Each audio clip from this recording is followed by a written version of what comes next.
अस्सलामुअलैकुम व्यूवर्स। आज मैं आपके लिए सिर्फ 2 कप गंदम के आटे से खस्ता नमक पारे की रेसिपी लेकर आई हूँ। शाम की चाय के साथ अगर खस्ता नमक पारे खाने को मिल जाएं तो मज़ा ही आ जाए। स्टेप बाय स्टेप एक एक चीज़ बताऊँगी। अपनी वीडियो को एंड तक पूरी वॉच करना है। तो चलें शुरू करते हैं। 1 कप मैंने घी लिया, ये देसी घी नहीं है, जौन सा मर्ज़ी घी ले लें। उसमें आपने 2 चम्मच गंदम का आटा ऐड कर देना है, या इसको आप माइक्रो कर लें या फिर आप घी को पहले मेल्ट कर लीजिएगा चूल्हे पे। तो मैंने इसको 20 सेकंड माइक्रो में इसको टाइम लगाया है ताकि जो घी है ना वो मेल्ट हो जाए। आपने इस तरह 1 से 1.5 चम्मच घी डालना है और 2 चम्मच गंदम का आटा, इससे ज़्यादा नहीं डालना। घी को पहले मेल्ट कर लेंगे फिर आपको मुश्किल नहीं होगा। सर्दी की वजह से घी ज़्यादा ही जम गया है। तो चलें अब नेक्स्ट स्टेप की तरफ चलते हैं। 2 कप आपने गंदम का आटा लेना है, इसकी जगह आप मैदा भी ले सकते हो। 2 से 3 चम्मच घी मेल्ट करके मैंने अब ऐड किया है। थोड़ी सी कलवंजी डाल दें और थोड़ी सी अजवाइन, और हाफ़ टी स्पून मैंने इसमें साबुत ज़ीरा डाला है। 1 टीस्पून आप इसमें नमक डाल दें। बाकी मसाले आप अपने हिसाब से कम या ज़्यादा कर सकते हो। अब आपने हाथ से बहुत अच्छे से इन सब को इतना मिक्स करना है कि इनकी आटे की मुट्ठी बनना शुरू हो जाए, तब तक आपने इसको मिक्स करते रहना है। अब मैंने इसमें थोड़ा थोड़ा पानी डाल के इसकी सख्त डो लगानी है, सॉफ्ट बिल्कुल भी नहीं रखना। जितना आप सख्त आटा गूंद सको उतना ही गूंदिएगा ताकि जो आपके नमक पारे हैं ना वो खस्ता बने। सॉफ्ट डो नहीं लगाइएगा। तो आप इसको थोड़ा टाइम तो लगेगा क्योंकि ये आटा हमने सख्त गूंदना है। अभी मैं आपको दिखाती हूँ किस तरह का आटा होना चाहिए। इस तरह का आपका आटा होना चाहिए। इसको आपने आधा घंटा ज़रूर रेस्ट देनी है। आधे घंटे के लिए इसको छोड़ते हैं। तो फिर हम नेक्स्ट स्टेप की तरफ चलते हैं। अब इसके 2 पेड़े बनाते हैं। तो अब आपने इसको बेलना है। पहले अच्छे से नीट कर लेते हैं, एक मरतबा और नीट कर लेते हैं। बेलना है रोटी की तरह, जैसे मर्ज़ी इसको बेलें, बारीक बेलिएगा।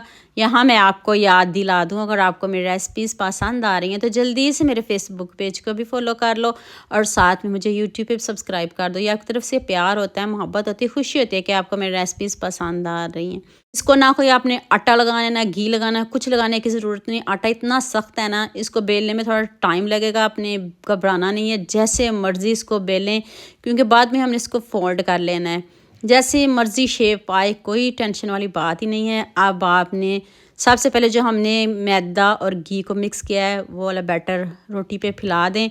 अच्छे से सारी रोटी के ऊपर फैला दीजिएगा। कोई और आपको काम करने की ज़रूरत नहीं, बस अच्छे से आपने सारी रोटी पे फैला देना है। तो फिर आपने रोटी को फोल्ड करना शुरू कर देना है। इस तरह आपने गोल शेप में रोटी को कर लेना है। तो फिर हम इसकी कटिंग करेंगे। अब मुझे जल्दी से ये भी बता दें, हम मुझे किन किन मुल्कों और किन किन शहरों से देख रहे हैं। मुझे बहुत खुशी होती है जब आपके फ़ेसबुक और यूट्यूब पर खूबसूरत से कमेंट पढ़ती हूँ। आप सबका खूबसूरत कमेंट करने का बहुत बहुत शुक्रिया। और आप सबके लिए भी दिल से दुआ है मेरी, आप भी हमेशा खुश रहें और हमेशा मेरे साथ ऐसे जुड़े रहें। अब छुरी से आपने काट लगाने, 1-1 इंच के काट लगाइएगा। बड़े बड़े ना लगाइएगा, छोटे छोटे लगाइएगा क्योंकि हमने नमक पारे बनाने हैं ताकि वो अंदर तक पकें, कच्चे बिल्कुल भी नहीं रहें।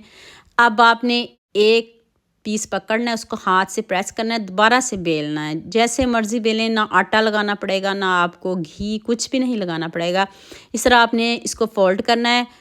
फिर दोबारा से आपने घी और जो आटा हमने मिक्स करके रखा है वो थोड़ा सा इसके ऊपर लगा के इसको इस तरह की शेप दे देनी है। जैसी मर्ज़ी आप शेप दे लें, आपको जिस तरह की शेप पसंद हो आप दे सकते हो। तो ऐसा कोई मसला नहीं है। आप पूरी रोटी बेल के इसको भी नमक पारों की तरह कट कर सकते हो। अगर ऐसे बनाओगे तो ज़रा दिखने में अच्छे लगेंगे। आप मैदे के भी बना सकते हो, ये नहीं कि आप गंदम के आटे के ही बनाओ। मैदे के बनाओगे तो ज़्यादा मज़े के भी बनेंगे और ज़्यादा खस्ता भी बनेंगे। खस्ता तो ये भी बहुत बने हैं लेकिन थोड़ा सा फ़र्क आएगा मैदे का और आटे का, आपको पता ही है। तो ये इतनी मेहनत का काम है, मुझे इतना टाइम लगे इनको बनाते बनाते। तो ये सारे मैंने रेडी कर लिए हैं। तो अभी हम फ्राई करते हैं। इनको फ्राई कैसे करना है वो भी बता देती हूँ। आपने घी ज़्यादा लेना है तो मीडियम आंच रखनी है, तेज़ आंच पे इसको बिल्कुल भी नहीं जलाना।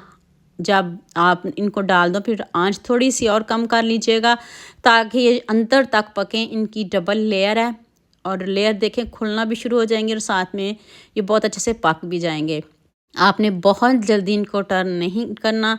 एक साइड से कलर आ जाए तो फिर आप इसको टर्न करिएगा। देख लें कितने ज़बरदस्त बने हैं। बहुत ज़्यादा मेहनत का काम है। जितना खूबसूरत कलर आया है मुझे भी आपके इतने ही खूबसूरत कमेंटों का इंतज़ार रहेगा और मुझे इस रेसिपी में आप सबका बहुत ज़्यादा प्यार चाहिए। तो अभी इसको छन्नी में निकालते हैं, बाकी ये भी रेडी कर लूँ मैं, फिर आपको दिखाती हूँ कि खस्ता कितने बने हैं, मज़े के कितने बने हैं। सेम नमक पारे का ही फ्लेवर आएगा आपको। ये आटे की वजह से इस तरह का कलर है, अगर मैदे में बनाओगे तो बहुत अच्छा कलर आएगा। तो अब बाकी के भी रेडी कर लूँ तो फिर मैं आपको फाइनल लुक दिखाती हूँ। और लीजिए जी, मज़ेदार से हमारे नमक पारे रेडी हो गए। अब चाय के साथ लें, जैसे मर्ज़ी बना के इसको रखें, खाएं। ख़राब बिल्कुल भी नहीं हो गए। खस्ता देखें कितने हैं, क्रिस्पी देखें कितने बने हैं। तो जल्दी से मेरे चैनल को सब्सक्राइब कर दो, साथ में बेल आइकन का बटन प्रेस कर लो ताकि कोई भी न्यू वीडियो आपसे मिस ना हो। दुआ में याद रखिएगा। अल्लाह हाफिज़, मिलते हैं एक और नई वीडियो के साथ।